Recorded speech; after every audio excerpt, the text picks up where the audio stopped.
How's everybody doing today? Welcome to this new season of the podcast and the YouTube channel. For those of you listening on the podcast, this is the fall of 2023, and this is episode 123. Can you believe it? 123 episodes. So cool. And today I'm going to be sharing I'm autistic, and now I say grapefruit. I have to tell you, I was so hesitant on many levels to share this story, what I'm about to say. In fact, I have in front of me like 12 pages of all my thoughts and everything. And I was able to get it out on paper. And then I realized, I just want to talk to you like you're sitting here because I've missed you. I put my business on hold. This is September. I put a lot of my marketing on hold way back in May. And the reason being is because I had a discovery that shook my entire freaking life. So I want to tell you that, I'm going to look at my notes for those of you who are watching this on the YouTubes. Because I want to make sure I have some points, but also I just want to speak about it. I was so fortunate and so blessed today. Today is actually Tuesday, September 5th. I'm recording this after my full day of coaching. And today's the first day that I've told some of, the clients that I had today. And I was not really super nervous about it. I also wanted to honor and tell them because I know if they listen to this podcast or they see the YouTube, they're going to see me hello. And then I have some new clients. Hello. I have clients that are returning that have worked with me before. And so I know that people in my world, thank you, respect and love and appreciate my brain.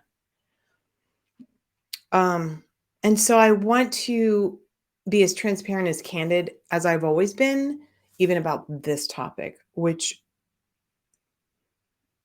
I'm speaking to you not as a former clinician, but just as a woman who found out later in life about this hidden secret that was really the answer to all my questions about myself.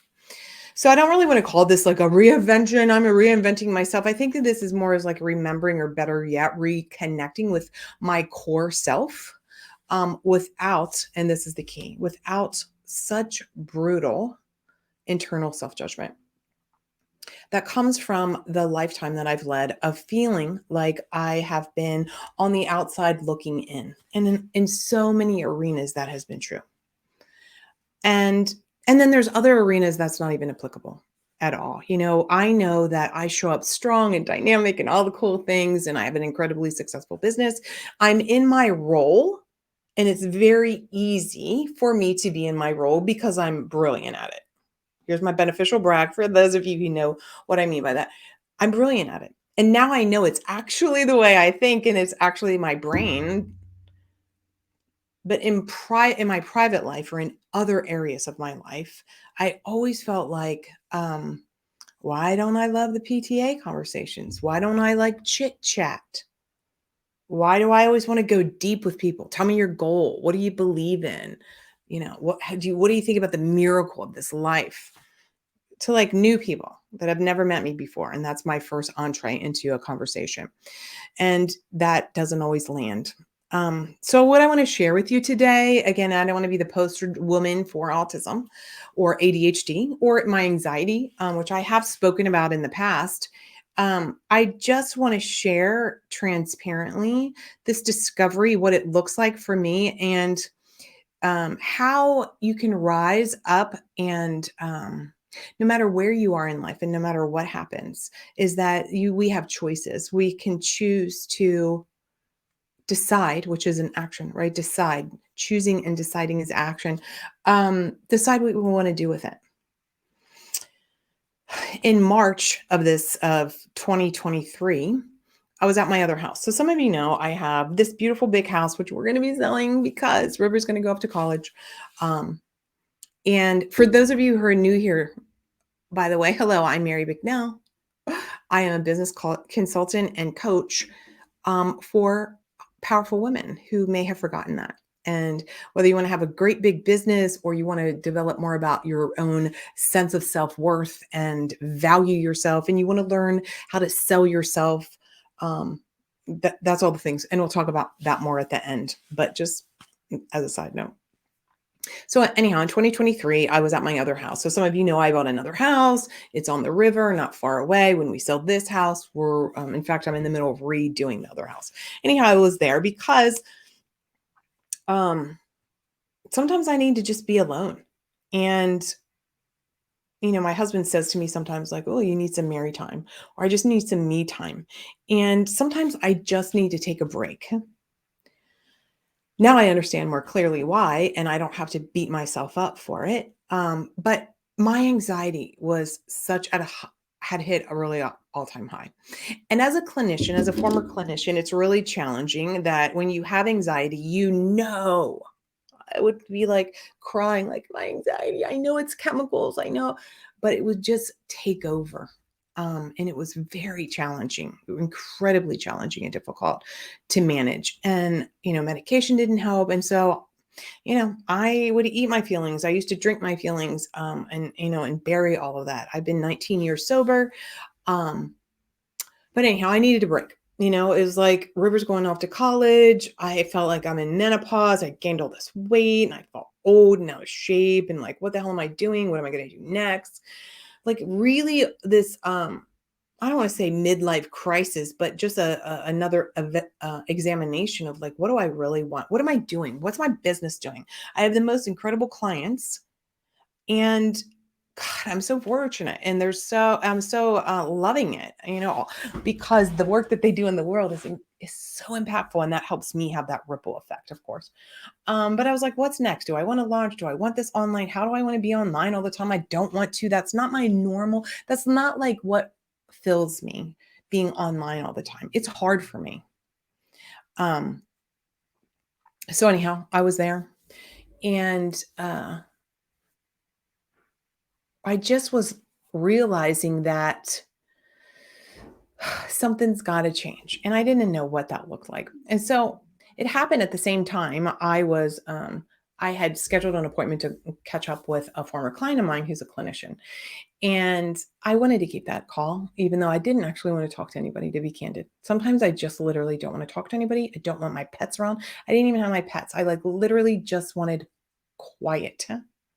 I just didn't have the capacity to have any more stimulation because I was in such deep thinking mode. Anyhow, I started talking with her, and I'm like, "Hey, how's it going?" And so she started sharing with me a story about what she'd been doing, and she'd been focusing on intuitive eating, attention deficit, and autism. And so she started talking about these female clients that she knew about and working with, all the things. And as she was talking, I was so taken aback because I felt like she was talking about me, even though she was saying things that there would be no possibility she would know about. The way of thinking, the way of being, the way of showing up, the eating and all these things. And I was like, holy shit, what are you talking about? And that led me to the journey of the autism, the ADHD. I already knew about the anxiety, obviously. Um, And I know now I'm like, I'm on the other side of it. I always tell my clients, share from the scar, not the wound. And let me tell you, that wound was a big ass gaping hole.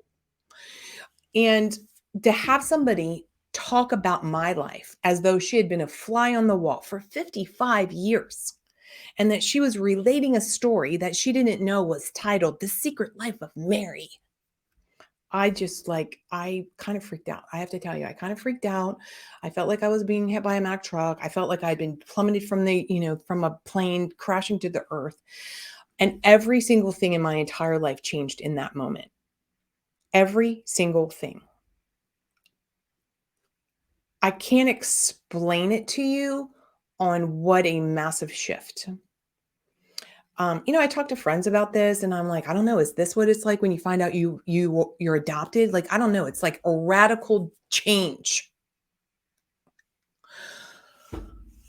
So anyhow, I'm sharing with you now because here's the truth. I've always been um, a truth teller.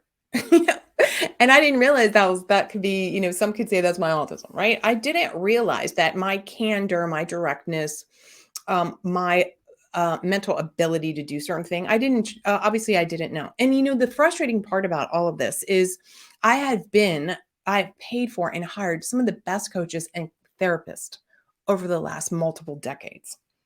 So this is why I'm sharing this with you because I don't look like how we think about necessarily being on the spectrum. Somebody, it may be more of the Asperger's E. We don't talk about that. We don't say that anymore. It's really that's all glummed together.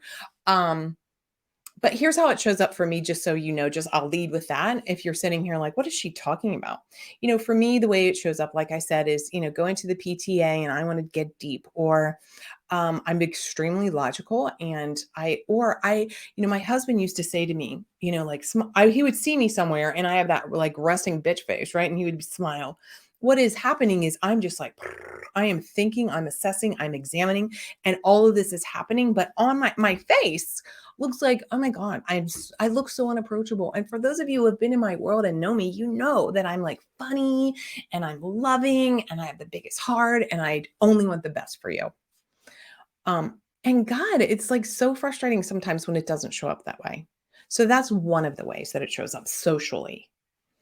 Um, and then the other ways that it shows up for me personally is hypersensitivity for a lot of things related to my physical, body. So it might be smells, it might be sounds, it might be light or texture or taste or those kind of things.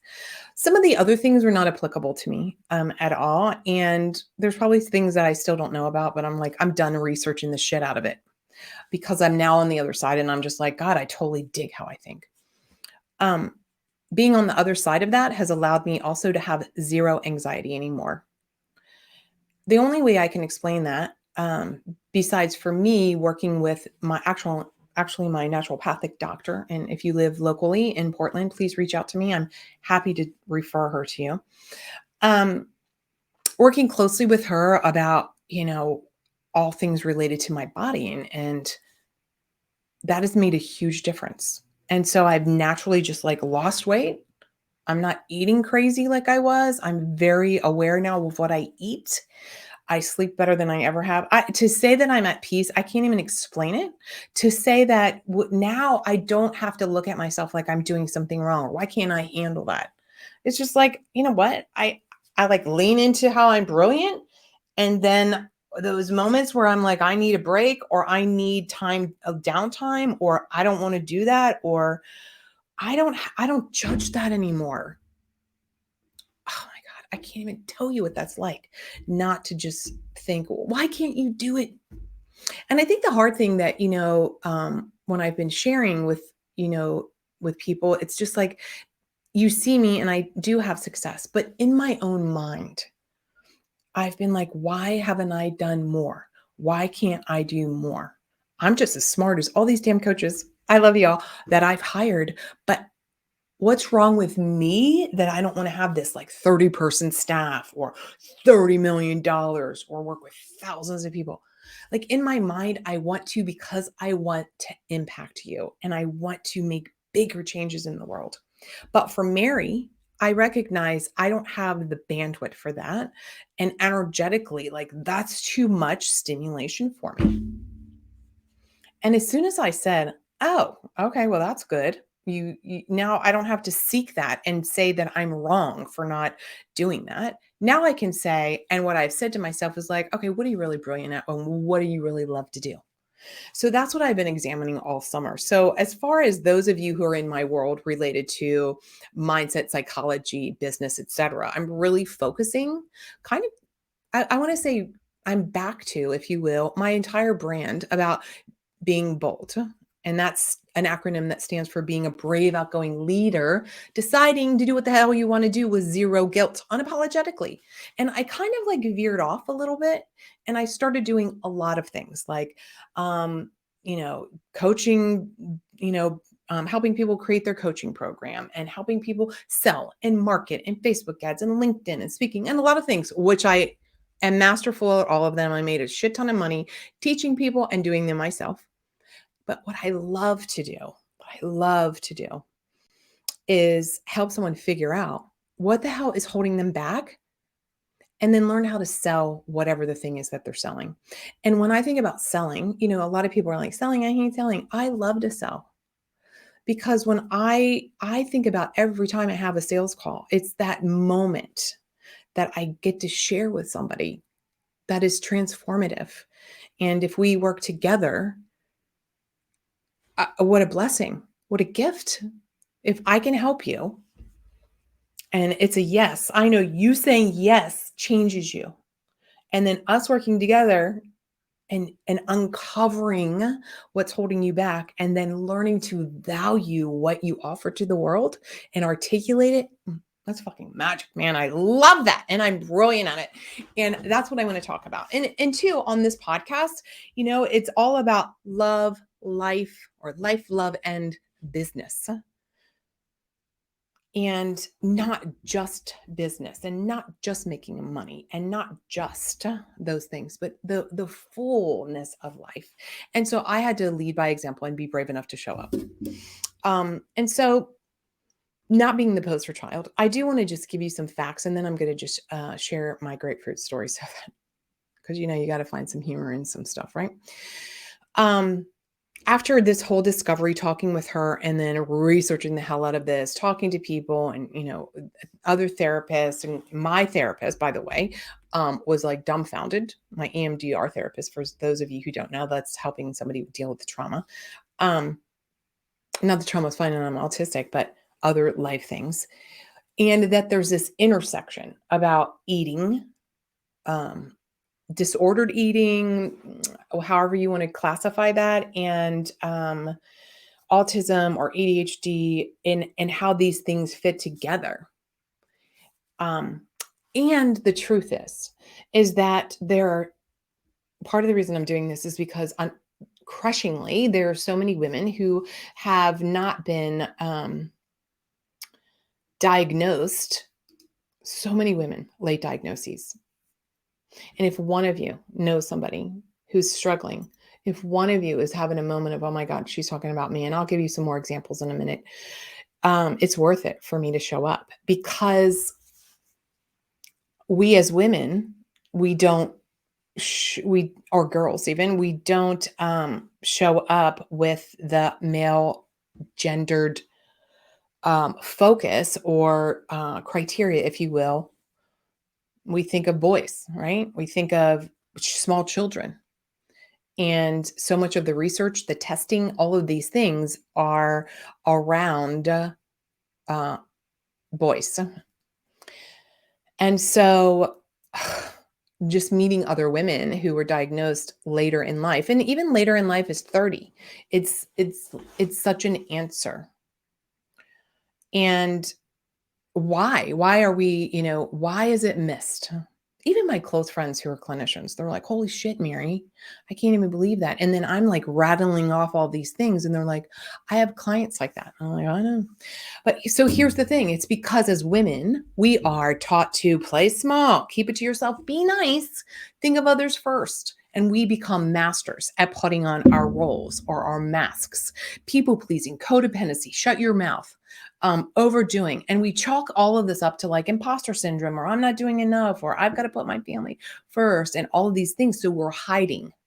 And that's so much of it, is that we're hiding what's really going on. A couple of my clients I talked to, and I was just like, internally, I know you might not see it, but in my mind, I would question myself sometimes. And so I've spoken about imposter syndrome for literally years on stages. God, talk about imposter syndrome. And I'm not saying for those of you who have imposter syndrome or think that you have that flavor of something, that you're autistic, don't hear it incorrectly. What I'm saying is that sometimes we have to, it's true that we have something else going on that's running in the background. And that was what it was like for me.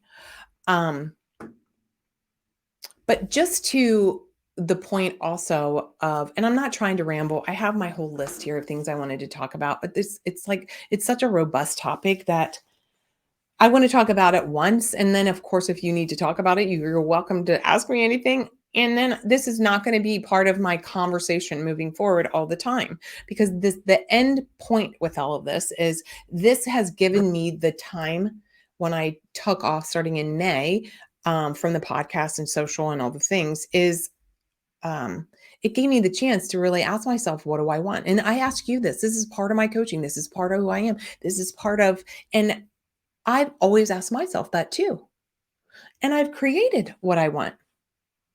It's just that it was a new moment in time where I had to ask myself again through a different lens. And all the time we have a different lens, right? There's different periods and seasons in our life that we change and that life changes. It's that's why I was going through the like, well, who am I not being a mom to River? I mean, what does that look like? So this like all converged like at the same time. So it was a lot. Feeling old. Oh my God, I was in my, 55 and I found this out and da, da, da, da, and like all kinds of stuff. So it's not uncommon for us to have different seasons of life where we have a new identity or we want to craft and create a new identity. And this is what I help clients with, like, who do you really want to be? Who are you being? What do you want to do? What do you want to have? Who do you need to be in order to? And I was asking myself, like, I don't know, I've created lots of amazing things that I frankly never thought that I would have in my life. So what's next? And that what next felt a little scary. I don't really look at it like what was my purpose, although some people use that language, but it was just like, what's next that will fulfill me on some level? So it took a lot of work, candidly. It took a lot of work. I went through a lot of grief. I went through fear and terror. I did for a long time about whether to even speak about this publicly, but I just felt like if I didn't say this, that, and I'm not at all saying that any of you in your marketing or you showing up or being on social that you need to share, because there's plenty of stuff I'm never going to share, okay, about my life or what's happened to me or those kind of things. The reason I'm sharing this specifically is because I want to be an example that you can be handed something completely out of left field and unexpected and come out on the other side. And I don't want to Pollyanna this, like, it's hard until it's easy, all of that. But there is some truth of that. But man, crawling across the gravel hurts like a bitch for a while. And so the grief that I had and the anger and the rage and the depth of my sorrow about wasted time. Those of you who know truth and time, these are my core values. I am extremely candid. And I don't like to waste time. Those are two massive triggers for me. And I looked at my life like, oh my God, how much time, how many arguments would I have not gotten into? How much could I have been more gentle with myself? How much would I have been different showing up for clients, for online, for whatever? I don't know. And I have to let that go. But it took a minute. I'm just kind of perusing my my notes. My candor, I've always said, I'm candid with you because I value you, I respect you, and I don't want to beat around the bush. I don't think that's helpful. It's certainly not helpful for me, and it's definitely not helpful for women who are attracted to working with me. They want my directness, they want process, they want a system. They don't want to wonder what the hell's going on. And as I've gotten older, of course, I've tempered, not always successfully, my candor, my directness. And it's funny now that I can look back over my life and be like, oh my God, that was like autism on, like, there it is. It's glaring, or being in shitty relationships because I didn't recognize what was happening, or I had an idea that, oh, it will get better. And, so here's the grapefruit story. And it's funny because this was back when I was in my mid 20s. So we're talking literally 30 years ago. So my stepdaughter, Sarah, from my previous marriage, who she and I are still in communication, and I helped raise her for nearly a decade and then, on. We were living in Oklahoma City. And I've told some of you I was in the Oklahoma City bombing, all those things. That's for another day too. But anyhow, I was, there was a neighborhood fundraiser. And this woman came around and she was selling for whatever it was, $5 a bag for ruby red grapefruit. And I was like, sure, for $5. I love ruby red grapefruit. I don't like regular grapefruit, but ruby red grapefruit, that red, luscious flesh. Gorgeous. So a couple days later, knock, knock, knock on the door, and here she is handing the bag of ruby red grapefruit. So I promptly go into the kitchen and I was like, cool, I'm going to eat one. And I cut it open and it was pink flesh, not ruby red flesh. And I was like, this ain't ruby red flesh.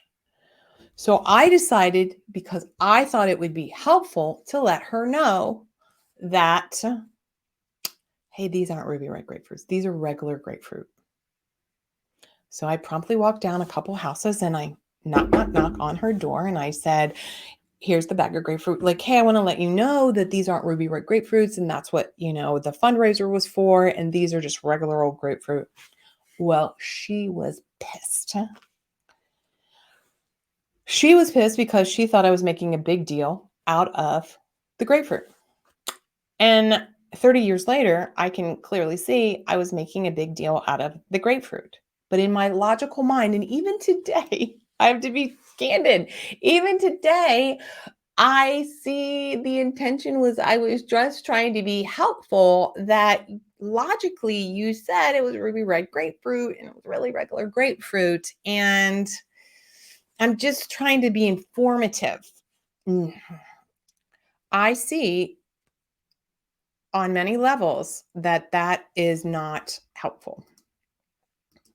So now in our house, if I do something that is like funny like that, or unneeded or direct, we just say, oh, grapefruit. So that's a like a secret code in our house for grapefruit. Here's another really good example.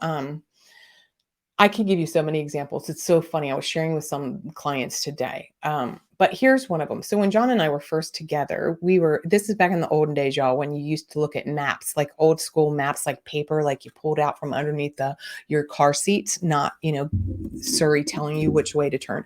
Anyhow, I was like, we were driving along and I was reading it and I said, turn right here.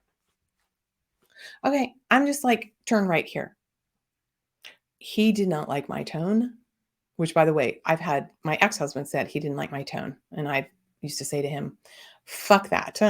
Fuck my tone. Anyhow, apparently I have a tone, but I was just saying literally like turn right here. Well, it turned out that I must have had some kind of tone. And John interpreted that like I was kind of dictating to him or telling him what to do. When I was just like, turn right here. And for literally, we've been together 19 years, literally.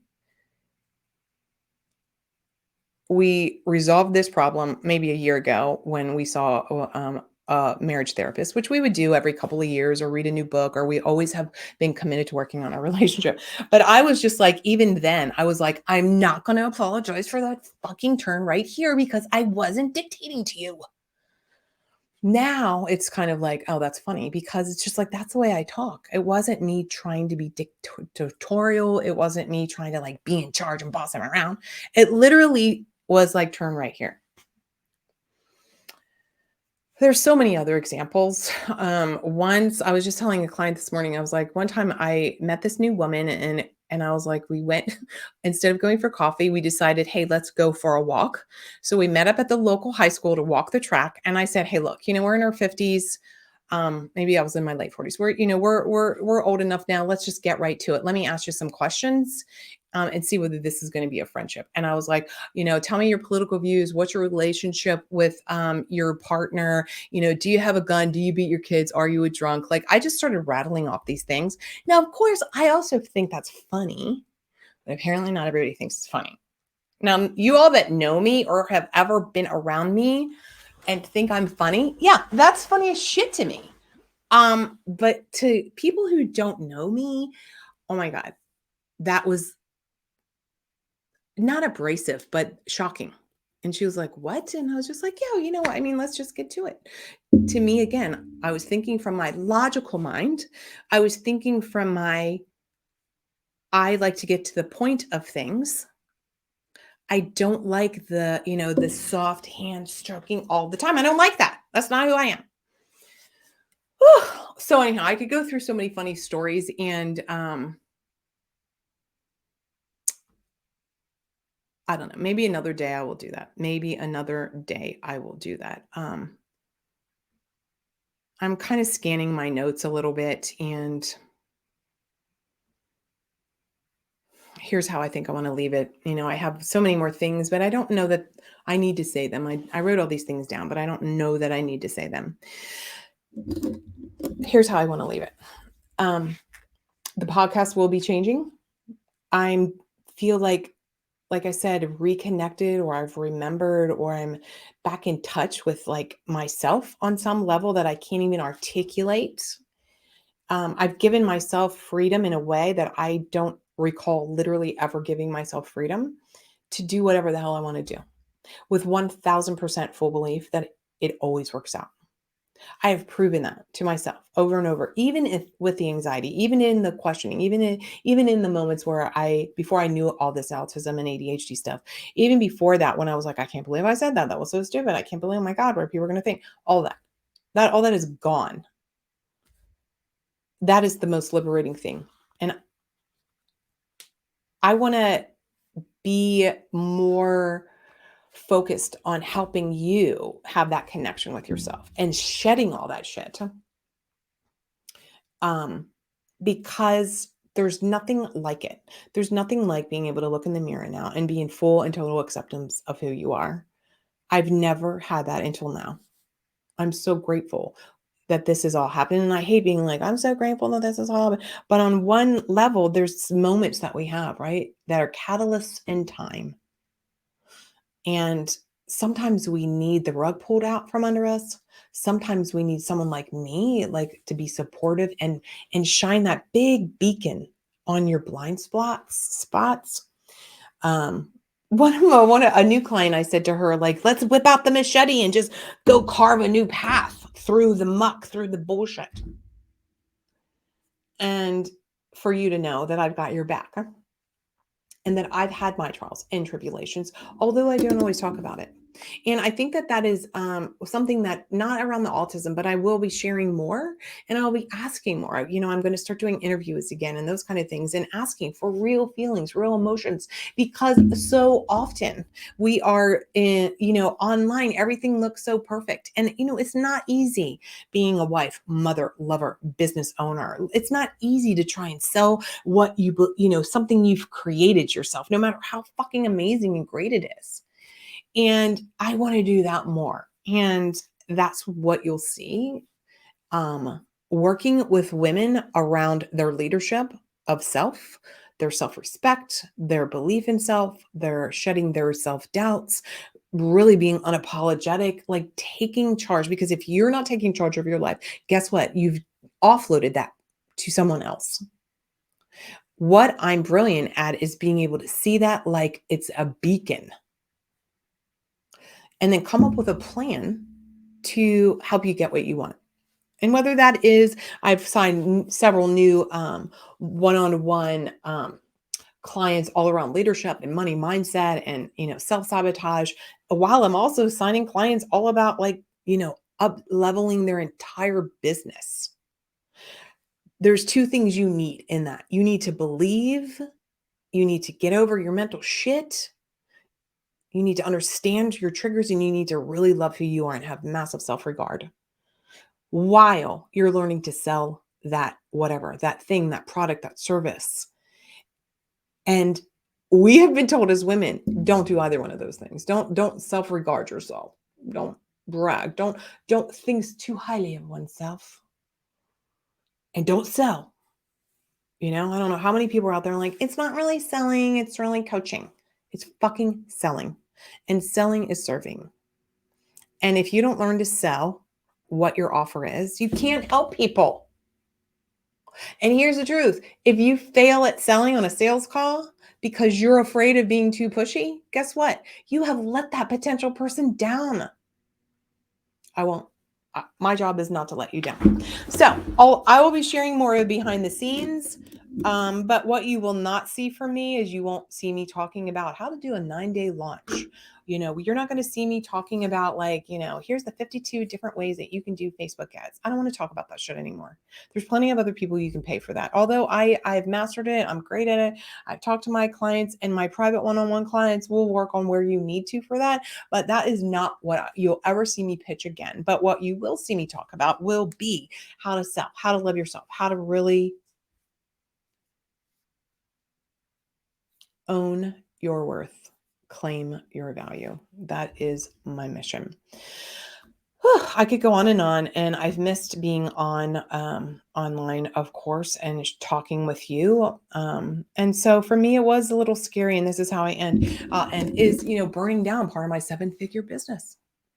Is it burning down? That sounds so dramatic. So let me not say it. It's like really giving myself permission to focus on what I want, because sometimes that's scary, right? When you focus on what you want, um, you're saying yes to that and then no to a bunch of other stuff. And sometimes saying no, it's scary, because that your mind can be like, oh my God, is that going to work? Is that really going to work? How's this going to work, Mary? Is this really, blah, blah, blah? And having 100 full belief on when you make the commitment and the decision and the choice to move forward, that there's no option not to make it work, which also means there's going to be times that it's hard, it's challenging. And this is the truth. The majority of business success and life success is how you think and how you show up and who you are being. And what you think about expands. And if you're thinking from lack and limitation and struggle and strife and da da da da da, that your brain is like, oh, as a cognitive behaviorist, I'm telling you, your brain is like, I'm going to give you so much more of that. And so it's learning the skill to think about what you want and be focused on that, even in the face of your family being like, what are you doing? You can't do that. And whatever that looks like for you, charging more money, downsizing your house, getting a divorce, don't drink anymore around your girlfriends, letting people go that are like dragging you down, clearing the clutter of all the mental stuff. That is what you need to gift yourself. So those are all going to be the things that we'll be talking about. And here's the truth. I have full belief that me just talking about these things and sharing this mission even, and of course I have all the processes and all the exercises and all the cool fun stuff to help people get to the other side. I think just for me focusing on that right now is an elixir for me, and it will draw in every single amazing client that I ever could possibly serve. And I feel so gifted about that. So thank you, thank you, thank you. Till next time. If you're listening or watching this in real time, just as a side note, I do have a sales training coming up on, I don't know what it's called. I don't have that written down. Look wherever, all around me. It's all about learning how to sell, like the 5 stages of selling. Really, selling is just a skill to have a conversation with your prospective client to help them make a decision. It's not arm twisting. It's not fear mongering. It's none of that. And I want to show you how it can just be so relaxing to do. One of the things I do have for you is the fear breakthrough formula. It will walk you through a process. This is a training that you can have right now. You go to marybicknell.com/I choose bold. Go to that. And of course, you'll be on my email list, all the things, but it's going to walk you through a process that I like to take clients through that help them identify, like, what are you feeling? What's your attitude? What do you think? Like all of these things, so that you've got a little tool that you can just pull out whenever you need it, because you need to know what your triggers are. That's some of the work that I've done over the last couple of months, is really saying, okay, where do I get exhausted?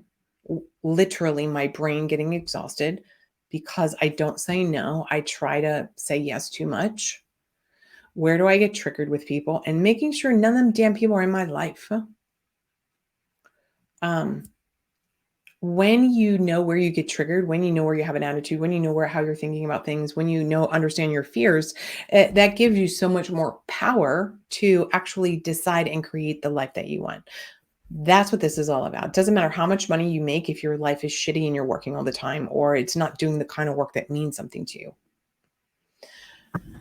So, thank you for letting me share. It was good to be back. I am excited, honestly, for the first time in a long time at this kind of like, I'm so all in um, on my one-on-one clients with what I want to put out to the world. It feels thrilling to be fearless.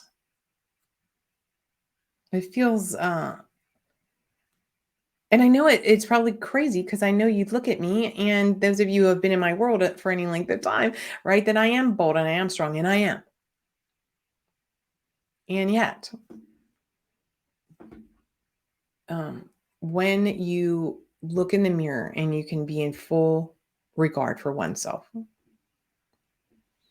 and no judgment to oneself, that's a new day.